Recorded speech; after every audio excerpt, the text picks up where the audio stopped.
everybody. Welcome to another episode of Two Bi Guys. I'm very excited for this episode today. It's a topic related to my book and the series last season by Men Married to Women, another author and writer. My guest today is a writer, psychotherapist, and teacher in Portland, Oregon. His writing has appeared in The Sun, in Poets and Writers, the Psychotherapy Networker, Huffington Post, among many others. And his 2020 New York Times essay titled Two Open Marriages in One Small Room was adapted for the Modern Love podcast in 2021 and then adapted for Modern Love Amsterdam, the TV series, in 2022. And his new book, The Maps They Gave Us, is a memoir that tells the story of a man and woman who fall in love again on their way to getting a divorce, which we're going to talk about today. Welcome to Two Bi Guys, Wayne Scott. Hi. Yeah, thank you so much for inviting me, Robert. Yeah, it's so nice to meet you. And I'm glad we kind of connected randomly, but it turns out we have some much in common. And Yeah, I just joined this How group and I saw you have been in there for a while. yeah. Since about 2007, I've kind of come and gone from the husbands out to their wives group, partly because of the volume. It's a pretty significant volume of kind of back and forth through different members. It's a very lively group, and so I've come and gone over the years. But Yeah. I mean, I've gone to their conferences. I've probably gone to 3 or 4 of their conferences, which are wild. If you have never gone to them, they are just to be in a room. Like they're full. I mean, they're just packed with Wow. all men who are bi queer, gay men married to women out to their Wow. wives. Yeah, Wow. Cool. I actually am trying to go to the next conference and maybe do some kind of workshop or something, but I want to go and just getting in that group and seeing how many messages get posted every day. I mean, it's so yeah, active. It just really confirms my suspicions that this is a very, very common but hidden experience. exactly. Good way of putting it. Yeah, Yeah. Yeah. So I don't like I haven't read your whole book, I will admit. I read the first few chapters and I'm eager to read more. It's wonderful. It's like I'm fascinated by the topic obviously, and there's a lot of interesting details that don't always come up. So I want to get into that, but I guess just start by telling me like why did you want to write this book? yeah. So it's a good question. So I actually never saw myself as someone who wrote books. I wrote short essays, personal essays, reviews, things like that. I had little kids, like so. You don't have much time, and so mostly I could do is eke out little short essays. But over time, as my spouse and I were doing this experiment of moving from kind of conventionally monogamous couple to non-monogamous, we kept having these interesting experiences, and I would write an essay about them. And when I strung all the essays together and I looked at them as a whole, I realized, okay, number one, I have the makings of a book if I just fill in a few cracks here and there. But the other thing that really struck me is that even though this was a story of two people, for most of the memoir, the couple think they're getting divorced. It's one of Mhm. those miserable periods between when people decide they're getting divorced and then when they actually figure out, like, are we actually going to jump off this cliff and do it, or are we going to do something else? Um, During that whole period, where I thought we were divorcing, it actually looked a lot more like a love story, Hmm. of Wow. two characters who were kind of rediscovering their love for each other, and maybe in many ways a different kind of love, a deeper, more compassionate understanding of where each of us were coming from at that stage in our lives, Yeah. right? And I think Uh-huh. it's interesting. Even though we're a mixed orientation couple, I don't think it's so different from a lot of other marriages, straight marriages, marriages between men or marriages between women, in that sometimes you lose a part of yourself. Like you can Yeah. feel lost, and in the demands of marriage and raising kids and having a house and a mortgage and all that stuff, you kind of forget who you were, and that definitely like Yeah. happened for me. Yeah. Like at about year 14, I'd had a bit of a crisis, and I realized that I had forgotten myself, Wow. and I was lonely and I was kind of desperate. And the very saddest part of that was that I couldn't figure out a way to talk about it with my spouse without it seeming like I was asking for a divorce. Because obviously, when you talk about the fact that I can't not have some kind of relationship with other men, you're breaking your vows. You're like, we had Yeah. we had signed up for very conventional. the vows that's the maps they gave us. They gave it when you sign up and you get married. They ask you to make a vow of fidelity. We were told very specifically we had to do it. Um, and so I didn't know how to talk about the crisis I was having to her, um, because I thought I would be, even by saying something, I would be breaking my vows and we would have to get divorced. And I didn't want to get divorced. I was confused. I was like, I wanted to be with her, but I also wanted to be true to myself. And like, how do I fit that in this Yeah. heteronormative container?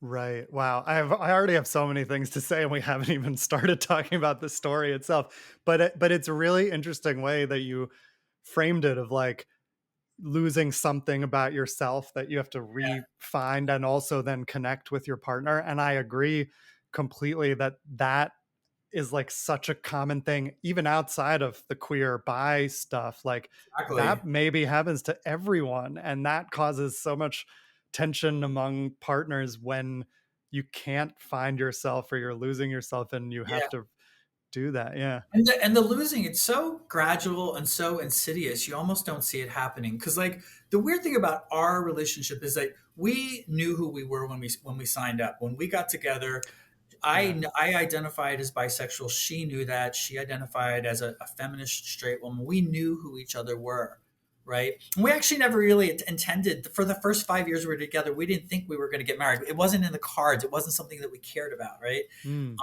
But and so after, but we did get married for various reasons I could describe or not. We did get married, but then we had kids. Then we moved a couple times, and over the years, I didn't know how to work it into the conversation about being bi, especially as a man in a monogamous relationship. Like, why would I be telling people right. this part of myself? Like, other than for me, there were really deep cultural, historical, personal reasons that I identified with the queer experience. Being a boy who grew up being bullied like forever, not fitting into a certain gender stereotype, and feeling the kind of outsiderhood that comes with that. So there Yeah. were lots of ways in which I missed my queer friends. I Yeah. missed having a more solid belonging in the queer community. But when you're very straight passing, you're heterosexually married, and you have three little kids, you're not really in that world anymore. There's not a Yeah. lot of time to be in that world. And so Right. over time, I stopped mentioning to people that that had been a part of who I was. Now, maybe they read essays I wrote, or maybe they, saw other things, but it didn't come up in conversation anymore. I was struggling to figure out, well, why am I telling people this anymore since I'm in this particular container? So Right. I lost track of myself. That makes so much sense, and especially when it comes to bisexuality, which is so easy to become hidden, especially in a straight passing relationship. Like I'm now working as a coach and working with not all, but mostly people in a similar situation who are bi men married to women and working something out with their wives, whether it's opening things up or just finding themselves and finding ways to express their queerness or bisexuality within a monogamous marriage. And that's often the hardest part, is like, even if you're on the same page about opening up or not, it's like, how do you find these other ways to express this? How do you stay connected to the queer community and have queer friends? And something that you said is something that a lot of my clients talk about and struggle with, which is like, it's hard to even talk about these things without it seeming like something else is going on. It's hard to Exactly. say I'm unhappy with the current situation without it seeming like I want a divorce. Or it's hard to talk about my attractions without it seeming like I want to go have sex with someone else. Right. So that, I mean, how do it you really navigate that? Yeah. Well, I mean, the thing is, I think recognizing the stranglehold that we're in as a culture, and that it's a marriage divorce binary, and there's not a lot of room in between. There's not a lot of room to Yeah. think about marriage as an improvisational, creative, adaptive experiment that is unique to two individuals, right? That they are Yeah. the ones who are creating it. That's not the message we get when we get Mhm. married. I mean, when you think about like one of the shocking things for me when we did decide to get married at a certain point at 5 years in, and as we're going through the planning, right, we of course went into the saying we're not going to, it's going to be small, really tiny. We're just doing it to get the certificate, but it became bigger, like it does with all couples. It became bigger. and people kept piling on different prescriptions and recommendations about which conventions we had to follow. The bride had to carry a bouquet. There had to be groomsmen. There had to be a a maid of honor, and all Uh-huh. this kind of stuff. And it just gets kind of like how it looks is very predetermined, and it doesn't actually feel.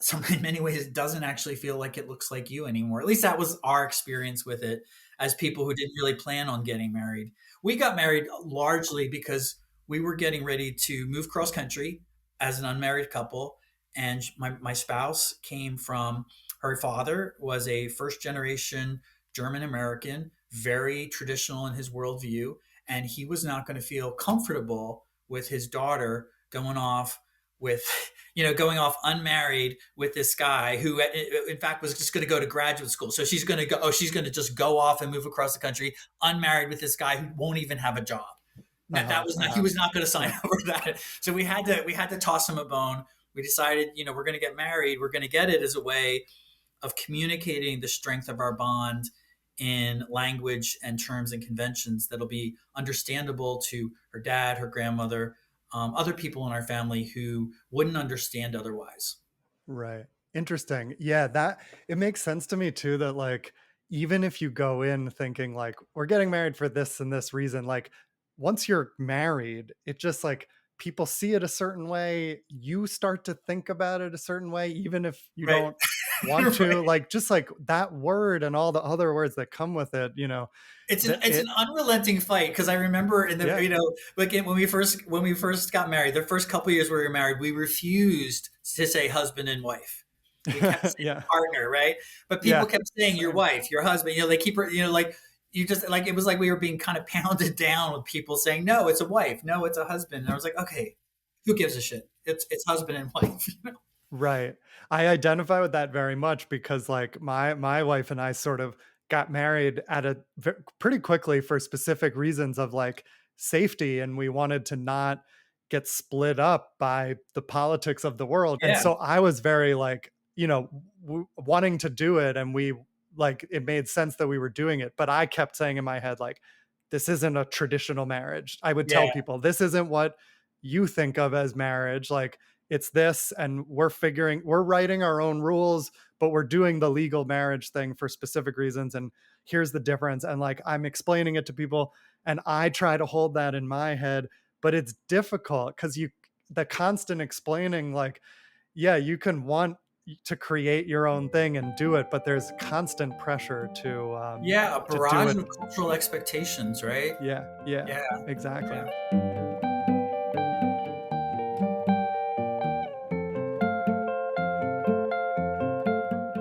So, okay, I want to like get into this story. I'm sure stuff will come up as we go.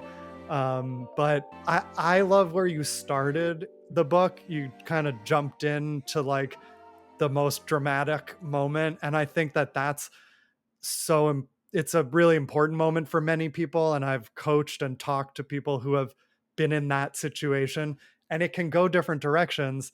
yeah. You started with like when you went to see either mediator or couples counselor, and you weren't sure which, if you were getting a divorce or not. It actually, reading it, really feels like you are getting a divorce. Yeah. That's No, how it reads. when we started down the path, my spouse was very clear that we were getting a divorce.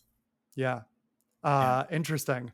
Interesting. I like it's a spoiler to me, and I'm shocked that that you didn't, having only read a few chapters. So I'm really curious to see the transformation. But first, tell us, what was that moment like? Like, how did it all come to a head suddenly after 14 years?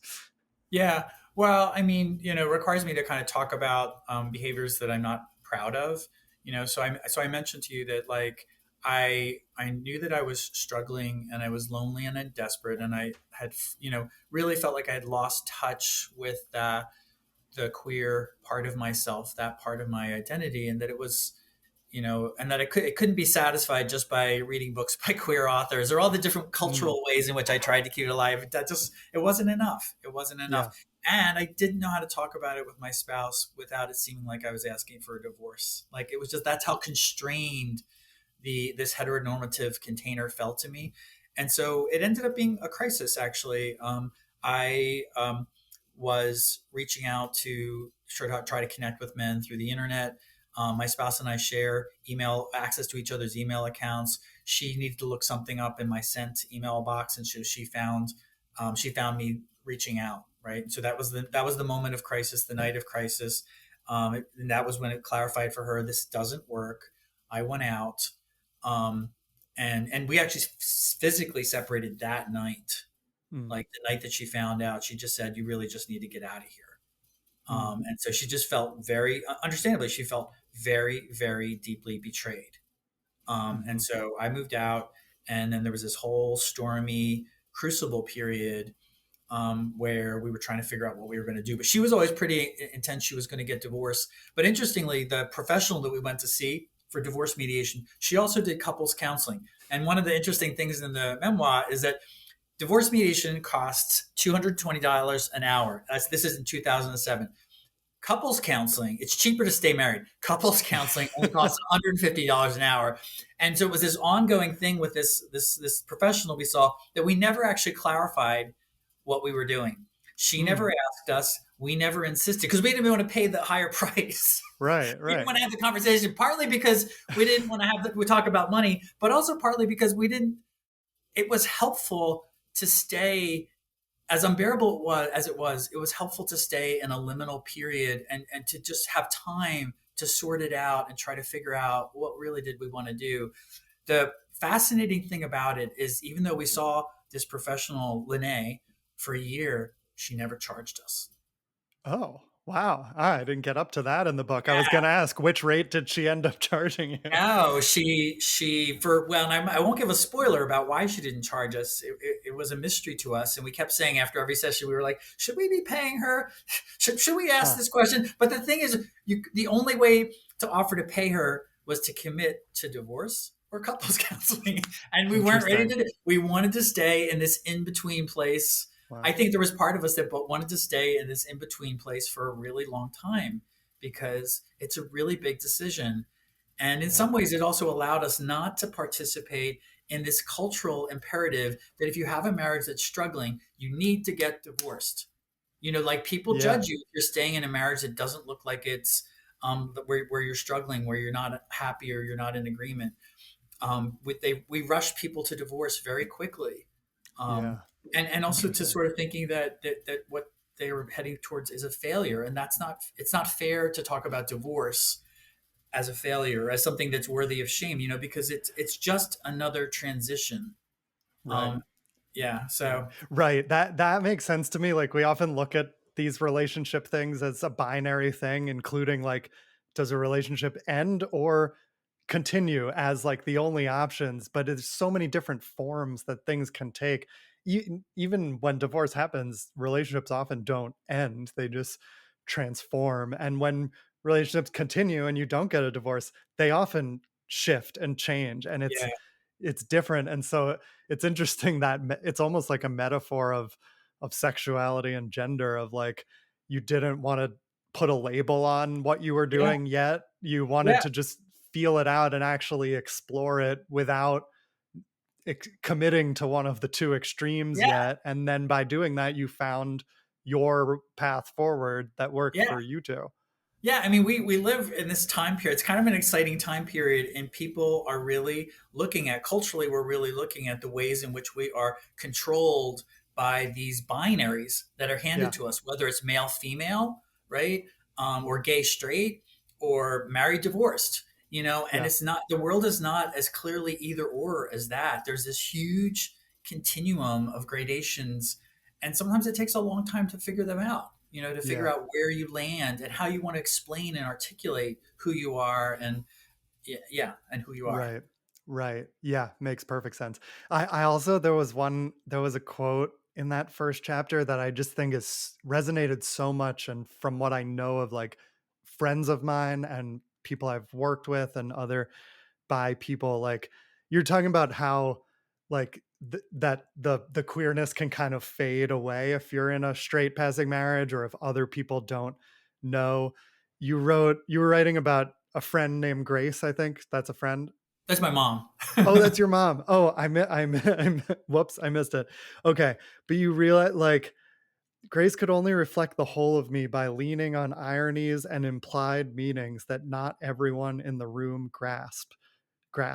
This was the beginning of a kind of compartmentalization that protected Ava and me from judgment in the various worlds we frequented around people we loved who we presumed would never understand our unique bond.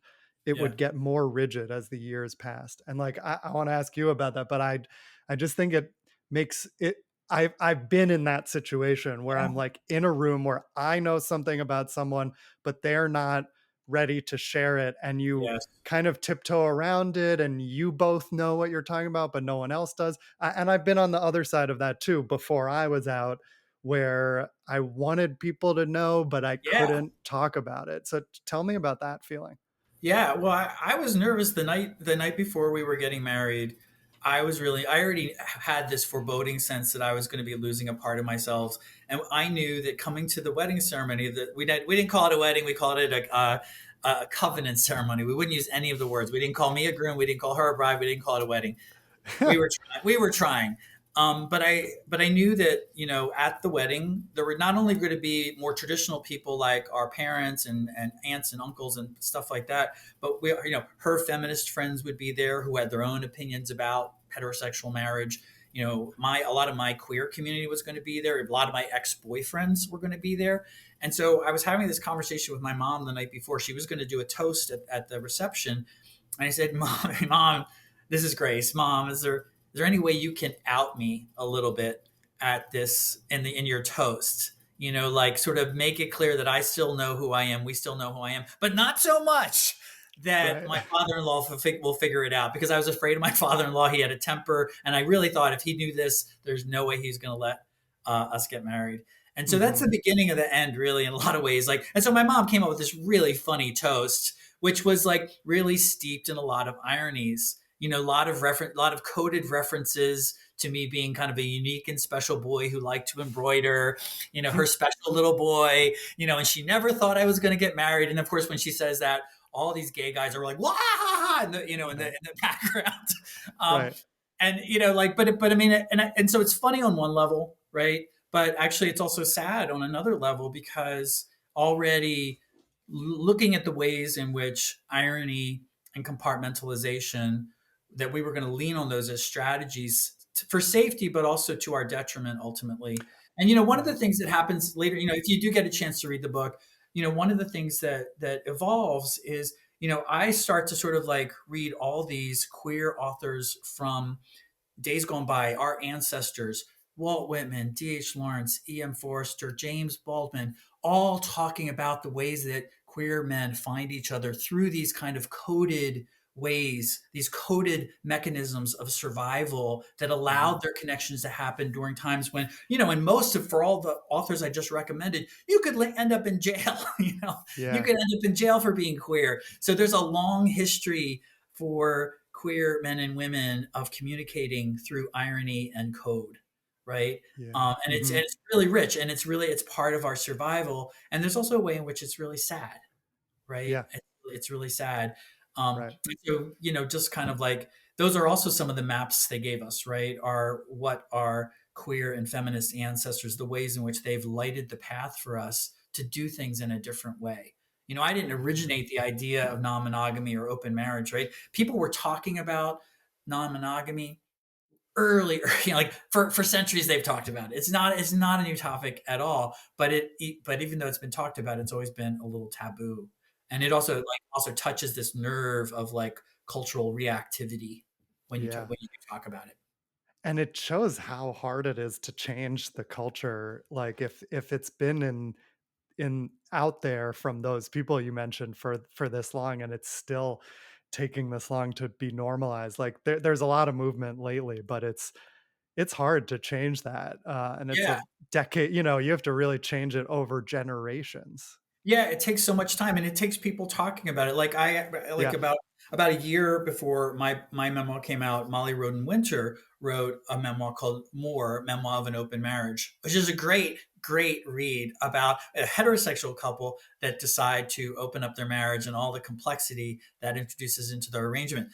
And so I really this book did quite well, got a lot of attention, but it also got a lot of judgment Oh my gosh. I mean, I'm watching what she's up against, people being really kind of mean about what she was doing. There's so many judgments we have about women who choose to have any kind of a intimate relationship other than their husband.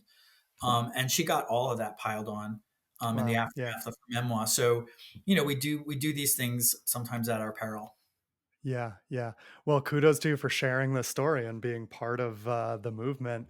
And I also think it's interesting what you said about like that moment at the giving your mom giving the toast was like what you wanted to happen in that moment, but it was also sort of the beginning of the end. I think you said it's like was the beginning of the unraveling that would happen later. Cause like that it just makes so much sense that it's like it it's can feel easier to compartmentalize, and it often is safer, and so many people sort of just fall into that, and then but then actually, even though it feels easier in each moment, like, over time, it accumulates, and it builds up, and it's psychically difficult, and I'm working with guys who have said exactly that, like, it's sometimes it just feels easier to be in the closet, but they know on some level that they can't handle that actually, that they have to do something,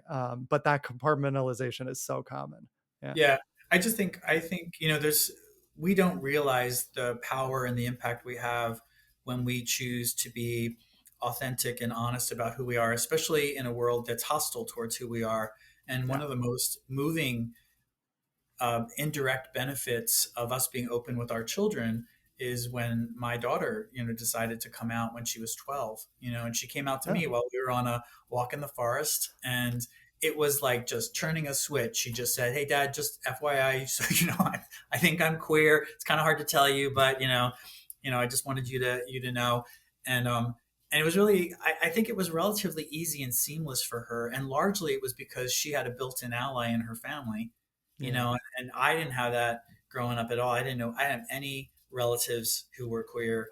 Um, yeah, and same. yeah, yeah. And so I didn't realize it. Like I was actually gonna make the path. I hope I was gonna make the path easier for her. And for any my other two kids are very straight identified. But yeah, we don't know Yeah, who's going to benefit by our own right. honesty.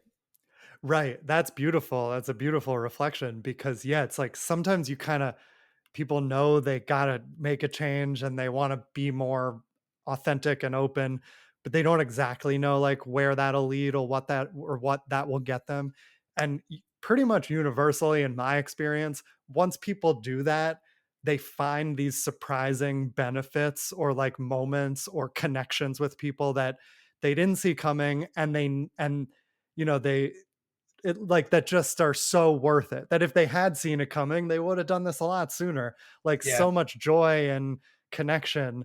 But it's surprising, and you often don't think about those positives in the moments that are really tense and difficult. Like I want to get to your story more too, but just like what has been, I mean, that's a beautiful one there, but what else have been the benefits of like being your authentic self after you kind of went through this process? I think the biggest thing I would say is how curious so many people are about all the different ways we can be unconventionally married, and not just non-monogamy, but Hmm. actually frequently non-monogamy. I mean, because when I had this essay happen, it appeared in Modern Love in 2020. Modern Love, you get a lot of attention when something ends up in there. And after that appeared, both myself and my spouse had various friends, neighbors, people in our lives who reached out to us and said, "Hey, could we get together for coffee? Could we like have a little chat?" And it Yeah, was all people wanting to have a kind of private, kind of like careful conversation about, how did you do this? And is yeah, this something that I could do for myself, or that I could sort of adapt as something that I need to do to help my marriage, be more fulfilling for me? yeah, Because like when people stay married for a really long time, it's really easy to get into a very stuck groove with each other, and for there not to be a lot of room for growth and movement and um, excitement. absolutely, absolutely.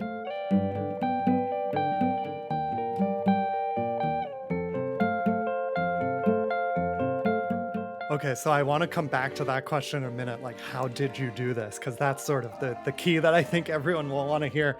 But before we get there, your story is kind of unique. In I didn't have many stories like this in my book, unfortunately, just because it's hard to fit everything in. But many bi guys suppress it until a lot later in life.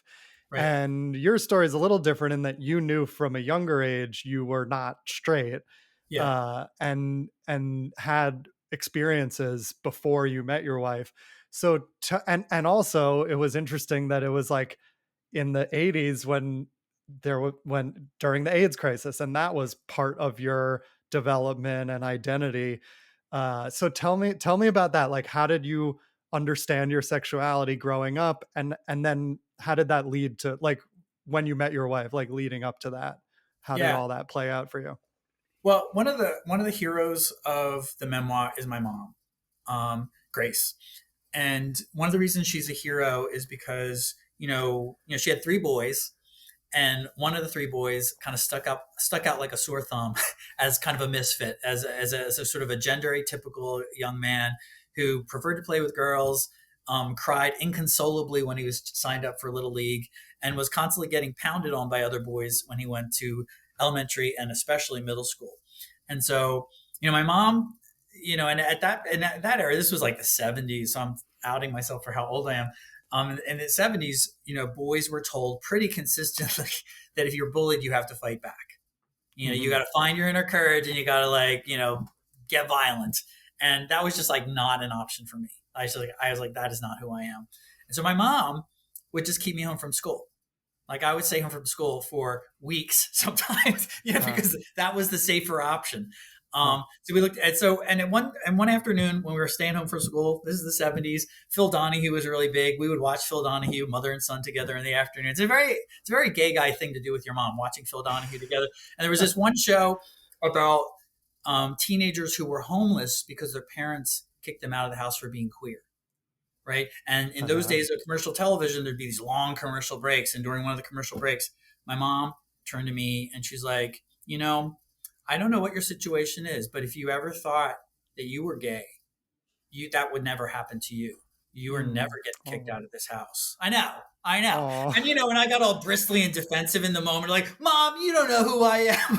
uh, But I mean, I think actually I even said something like, I think I'm interested in men and women. I think that's what I said at the time. I would have been 13 or 14, and we just left it at that point. But we kind of laid the path that if I was going to come out as anything, that she was going to be okay with me. And if you have one parent who's got your back, you're going to be, I think you're going to, it makes everything easier. yeah, that's amazing. So Wow. yeah, and so when I did actually come out to her when I was 19, I had a boyfriend, the first serious boyfriend that I had. And when I told her, she was totally cool with it. She, as in a lot of families, alert parents can see it coming, right? Yeah. They have started to put the pieces together when they notice their kids' kind of behaviors and attractions and stuff like that. Um, and so it was pretty seamless and easy, but it was also complicated because, again, at that era, this is now mid '80s. AIDS is huge, right? Bisexual is a dirty word. It is Right. not. It is just not a word that people think are valid. People see you as the bridge between the gay community, which is like all sick with AIDS, and the straight community, which is not, sort of not at that time. At least that was the fiction we had. Right. And so there's just like a lot of stigma to saying that you were bisexual. And so I really just kind of like floundered around. Some people thought I was kind of straightish. Some people thought I was gay, and I secretly would tell people, I think I really am bisexual. I think I really am, have an interest in both. Um, but yeah, Yeah. sometimes it was easier just to have people think you were gay. I went to a pretty accepting college where there was a very strong faculty gay presence, so we felt very supported in being different. So in some ways, it was easier just to say you were gay. Right. I actually highlighted something you wrote in that chapter. To say one slept with women and men was to give ammunition to a prejudiced world. And it comes in a section talking about AIDS and what you're saying, like bi men were the bridge. And so yeah, that makes sense that it would just be easier to identify as gay Yeah. Which you still hear today, gay or straight, that's often easier for people than bi. At that age, this is like in my late teens, early 20s in college, it was very, very hard to say you were bisexual to young men who were being like disowned by their families for being gay, to say you were bisexual and to have there be an image in the world of it looking like there were gay men who could change to straight. Yeah. Like, was to betray one's friends, right? There was Yeah. no way around it. It was Mm, so painful for so many people who were being disowned and pressured by their families. And right. yeah, what friendship can be built on betrayal? That's interesting. Like, it's understandable that gay men would feel that way. That makes sense. And then it's also understandable that straight women would be fearful of their own safety. Like, it's, and Yeah, yet that leaves bi men in this position in the middle where like they haven't done anything wrong. They're literally we're being ourselves yeah, and acknowledging fluidity or bisexuality. And yet, just because of what was going on in the world, that hmm, that triggered other people, and then bi men feel like they have to hide it and they can't share who they are. Yeah, yeah, yeah, interesting. So tell me about then meeting your wife and where you were at that time and what you guys talked about and how your yeah. relationship developed. We met through in a common friendship circle when we were in college. We were very, very progressive school. We both took the same class on feminist theory and practice, right? So that was like an early bonding thing. We were both really interested in thinking about gender and sexuality as a construction. Hmm. And then the year after college, I just happened to run into her. She was becoming very good friends with the woman who was my roommate, platonic roommate, and so we just were like in much more close proximity with each other. And I just really fell for her. I didn't understand it at the time. It was really powerful. It was really visceral. Like, I'm a Hmm. wordy guy. I'm a chatty guy. I like to put words to everything to help me figure it out. And when I was around my spouse in the early days when she first kind of showed up in my apartment, I felt like I was walloped.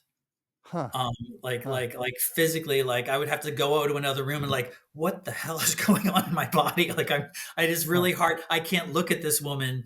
I can't make eye contact with this woman without feeling extremely anxious. Um, Interesting. and I didn't know what the feelings were, but I actually did start to piece together. Okay, wait a minute. I think there's some kind of attraction actually going here. It's just actually really intense, and I'm actually not used to it in a lot of ways. Like, it was easier for Huh. me to have relationship with men, like romantic relationship with men, than it was with women because of a lot of the stuff the baggage that I inherited from my dad and the ways in which he expressed his heterosexuality. Um, but but yeah, Interesting. something really powerful happened with my spouse, and I just really wanted to be with her. I just Interesting. wanted to be. I not to boil everything down to gender because this it probably is just due to the unique person. But at the time, like how did that feeling compare to relationships you had been in with men? Um, how did it compare? I think the biggest difference probably was, um, so this is the AIDS pandemic period, right? So it's a really tense time. Um, with all of the boyfriends that I had up to that point, we had never been monogamous. Monogamy was never even something we talked about, right? Uh-huh.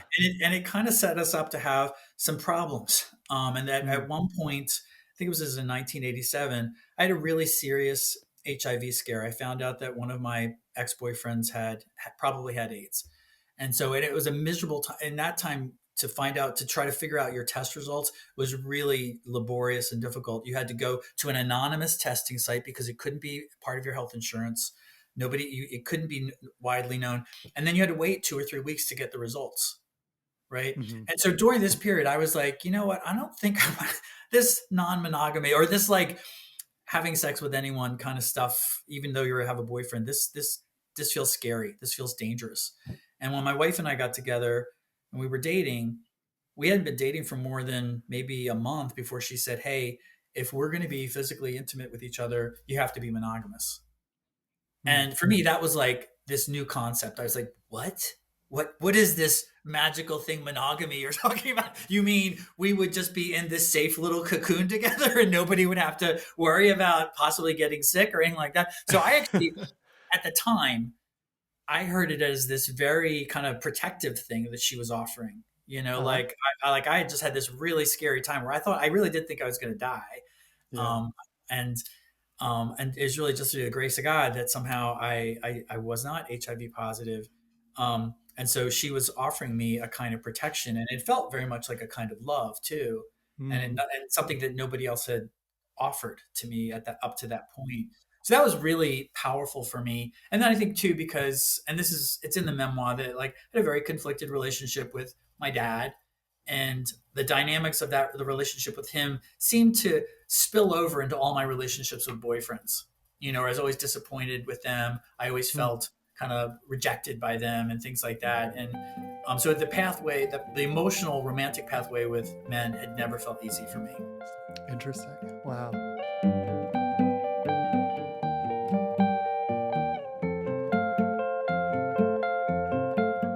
So then you got together, you got married, and then it's 14 years before the couples counseling begins. Is that Well, about right? we're both social workers. We both got graduate degrees in social work, so we're like Uh, really into going to therapy like a oh, lot. okay. And so we had had many experiences in doing couples work before.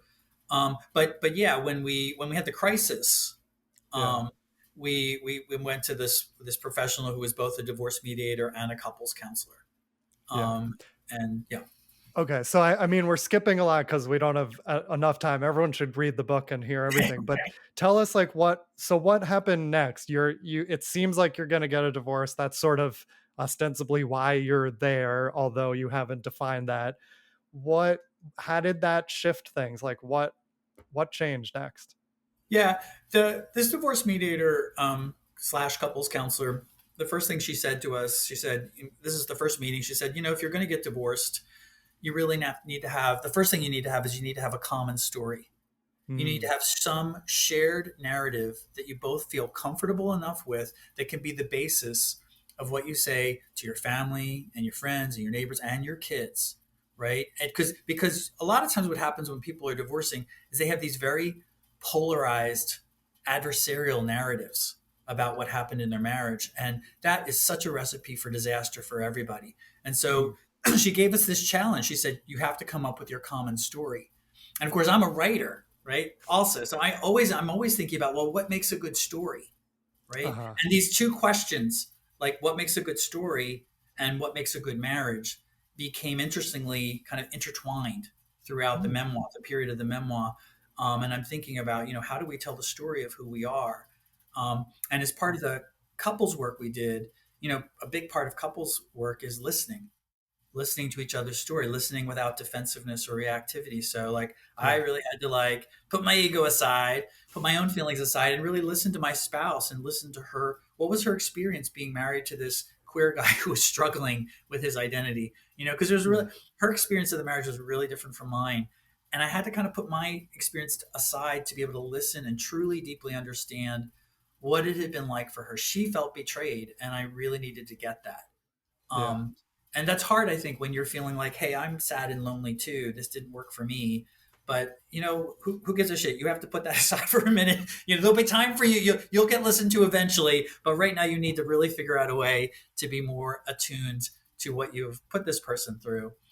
And Interesting. and so it was through the process of listening more closely and deeply to our separate experiences in this marriage, that we were able to get to a different place. We were able to see each other as characters in a story in a deeper way, Huh. right? Right? That's so interesting because, like, I've heard that before. Like, we need to be telling the same story about our relationship, or at least be on the same page. But often I hear that as like, if we want this marriage to work, that's what we need to do. So it's interesting that this person was like, even if you're getting a divorce, you still need to come up with the common story. But then it's like the same process, and then it led to reconnecting. I'm just curious, like, how, because so many people I know and work with, they feel like they're at an impasse, right? Like, I want this, she doesn't want this. How Yeah. can we ever make that work? And so, how did you break that logjam? Like, I know it's just sort of getting to know each other better, but how did it actually shift things then? But there was another really key point, and this could only have happened in this century, because it would not have happened in the last century. But at a certain point, I think we've been working with Lene, the couples counselor, for 9 months, maybe a year. And at a certain point, Lene said, "It seems to me that the two of you are together. It seems to me that the two of you are actually pretty in love and devoted to each other. Have you ever thought about having an open arrangement?" And we were both Uh, shocked, because I thought that was a dirty word. I thought mm, professional licensed therapists were not supposed to say that word. That wasn't how uh, I was trained, because I'm a therapist too, and I it was really taboo to mention non-monogamy as a couples therapist. But Lene was very matter of fact about it. She said, "You know what? I have other clients that are in open arrangements and they make it work. Yeah, it's complicated, it's challenging, there's not the same social support, but if you want to make it happen, you can choose to make it happen. It's your marriage, it's not somebody else's marriage." And that was super powerful for us to have a professional say they can work if you want them to work. yeah, right. And so we were like stunned for about a week and didn't talk about it. And then at a certain point, I said, could we? I offered to my spouse. I said, like, could we go down this path as an experiment? Could we try it for a period of time? And if it doesn't work, and if you decide you want a more conventional arrangement with another guy, I'm like a big, I'm not like protective of money or anything like that. I'll give you a super easy divorce. Like, we'll make this so easy on you, but we'll at least know that we tried everything to Hmm, see if we could make something work.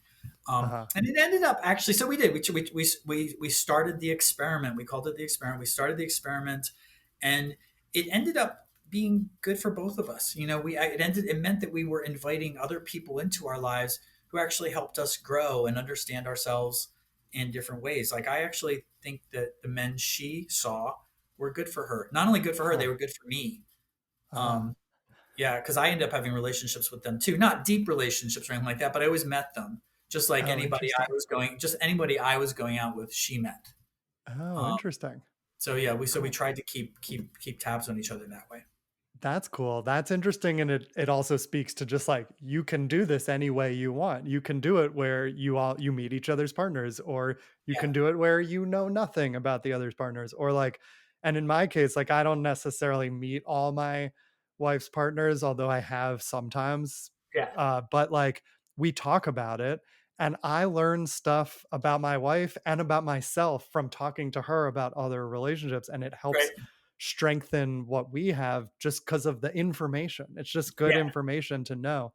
yeah. I was so threatened. I was surprised actually by how really discombobulated I was when my spouse started dating other men. It brought up so many issues about my own inadequacy and Mm, my own insecurities as a male person and stuff like that. And this first guy that she dated was an extraordinary soul, and he would send back gifts to me. Um, once he sent a jacket, or a scarf, or once he gave us tickets to the theater. Like, he did all these things to kind of neutralize any sense of threat I must have felt. Like, I would like think I really should not like this guy. I really should be more jealous or hostile towards him. But then he would send uh-huh, home a piece of clothing, and I was like, oh, but I like that. I do like that shirt though. uh-huh, Um, uh-huh, and so, like, it just, we just met a lot of very big hearted, generous people along the yeah, path to huh, doing this. interesting. That's so cool. I'm curious because this is something like so many men in this situation struggle with is like they know what they want and that they can see the vision of an open marriage working and they want to stay with their wives, but also not have to shut down this other side of themselves, especially for bi men.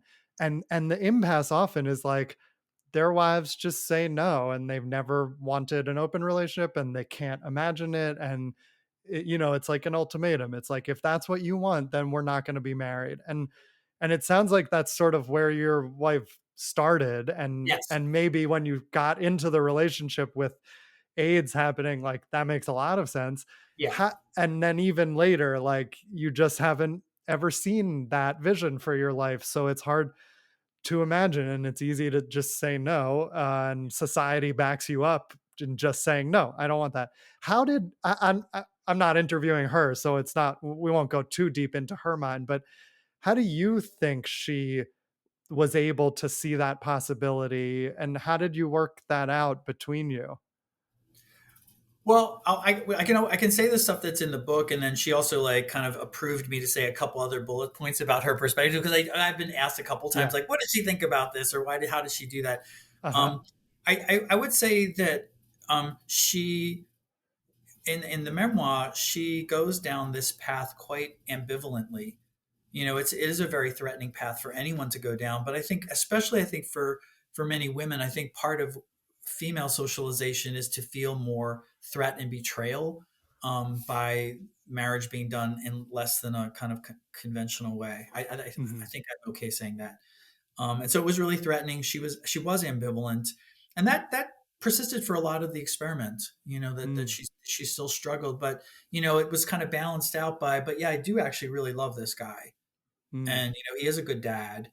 And I was always clear in my head, like I actually am not pursuing a long term exclusive romantic partnership with a guy or with anybody else. I actually am really Yeah. I have always wanted to just to be primarily with her. And we set up a lot of agreements. Every non-monogamous couple, because it's not handed to you, what the container looks like. You have to come up with agreements about how you're going to do it. And we were really protective of our partnership. Yeah. We did not bring any of our partners to the family home unless there was an explicit agreement with the other person that we could do that. But generally, we didn't do that.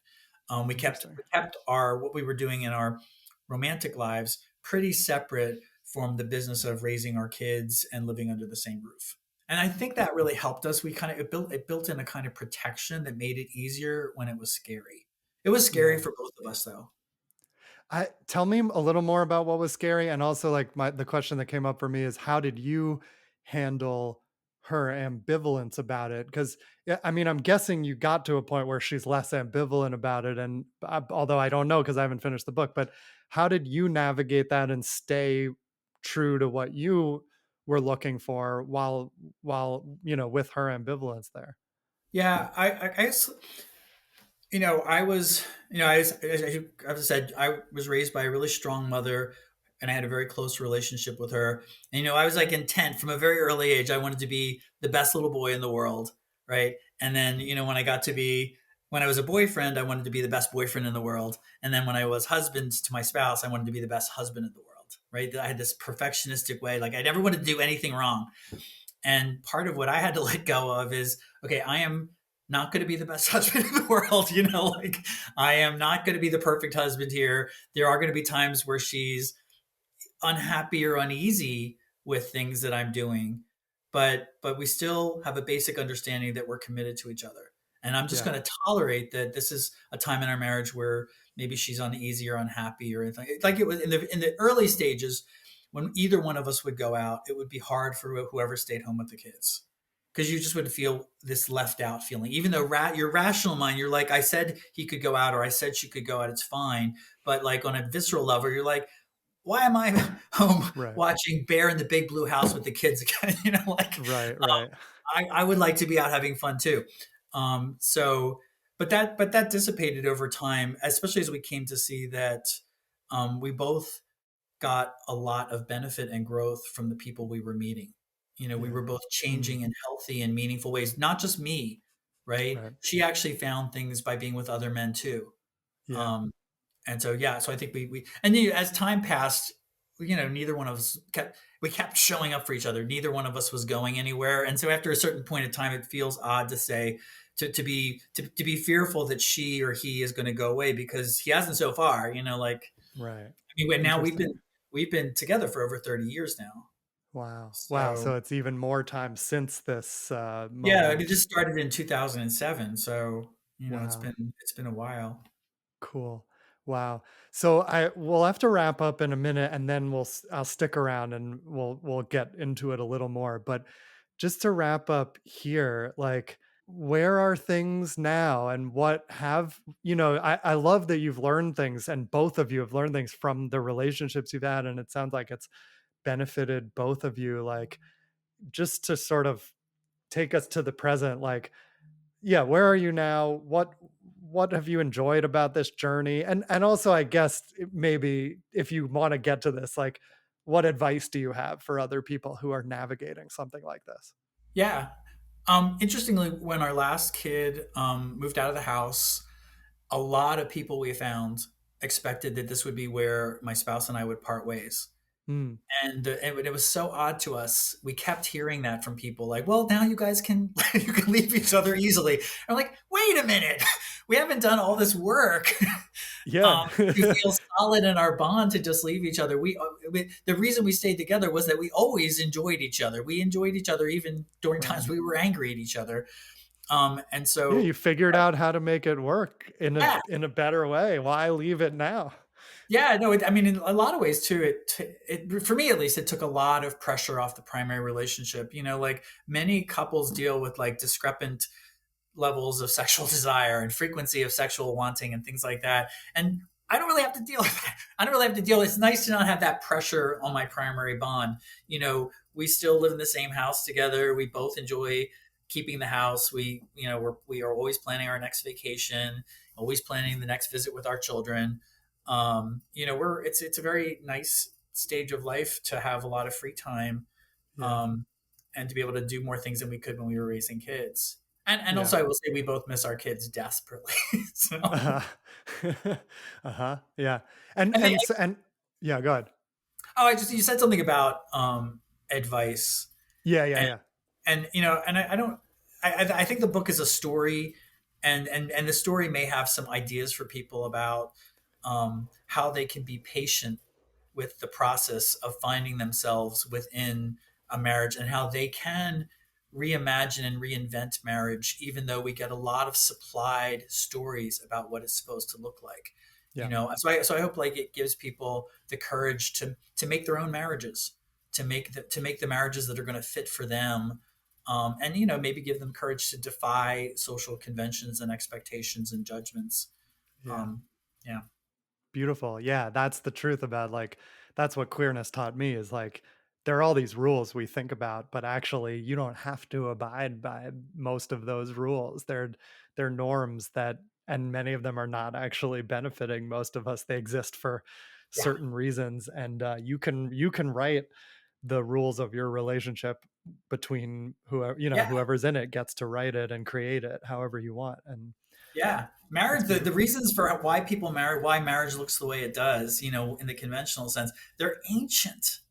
They Yeah. go back to an Yeah. era where love wasn't even part of the of the mix. Yeah. So Right. it's okay to update it.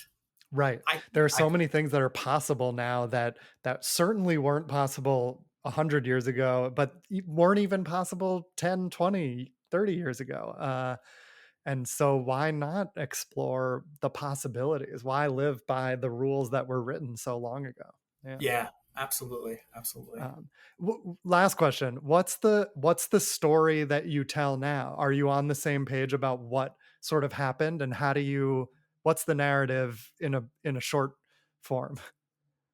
I can't say what the story that she would write would be. I don't. I mean, Uh-huh. I don't fully know. I know that I run everything I write about us by her. So she should not be surprised by anything I write about her, because she either reads it or I talk to her about it. Mhm. So yeah. So the common story. I think the common story is a lot of the common story is what is in the maps they gave us.